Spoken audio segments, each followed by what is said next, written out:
The U.S. has been predominant in space for many, many years, especially the past 25 years.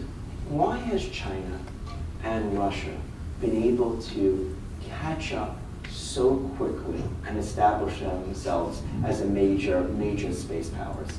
Yeah, so Russia had been really good in the past, and so back in the 50s when space first started, I mean, they were the first. Object number one in our catalog is Sputnik, and it was nation to nation power. After the Cold War ended in '89, I think some of their space programs had atrophied. So they're coming back. They've been really good. They've been really good in the past. So they're just kind of reestablishing themselves. China's really gone from 0 to 60. They're obviously investing a lot of dollars and doing a lot of testing. Are you concerned of China's 2007 anti-satellite test? Pretty much one of the first that's been done. I absolutely am concerned. I mean,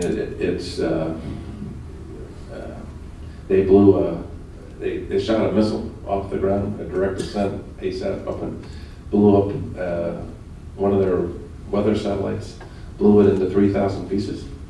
We track those 3,000 pieces still today.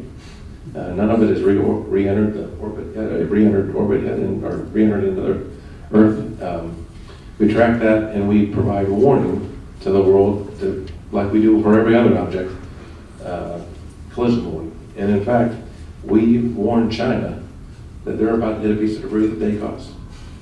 Because again, we want to keep the domain safe for everybody to use. But are you worried that it changes the balance of power or becomes competition for the U.S.? I think it clearly is competition. I mean, I think it clearly is competition, and it has changed our focus. If you're going to operate in a benign domain, you operate differently than if you're operating in a contested domain. Let me give you an example.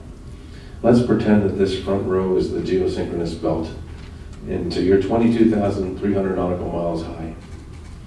And in that orbit, and I don't want to, if I'm insulting anybody, I don't know how space smart the folks in this room are, but let me just explain to you why that orbit is so important. At that orbit, based on physics, is the only orbit where a satellite, basically a satellite just falls once it's on orbit, and it's the only orbit that the satellite falls at the same speed that the Earth rotates, as the Earth rotates.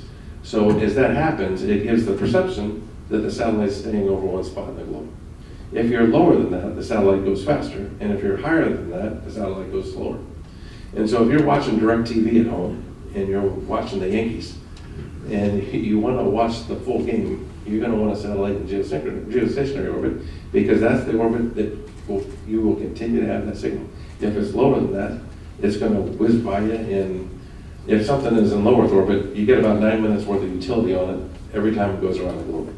And so that orbit's really, really important. So this is the geosynchronous belt, 22,000 nautical miles high, and the way we do space surveillance today is we look to make sure you are where we expect you to be, based on physics. And we look to make sure you are where you're supposed to be. And we look to make sure you're where you're supposed to be. Same. So, so we confirm what we know. And it's all about an address in space. That's not good enough. Who's sitting between you? And so it's completely changed, though. That's one example of where it's completely changed how we operate in space and have to change our procedures based on the domain being a contested domain, vice a benign domain.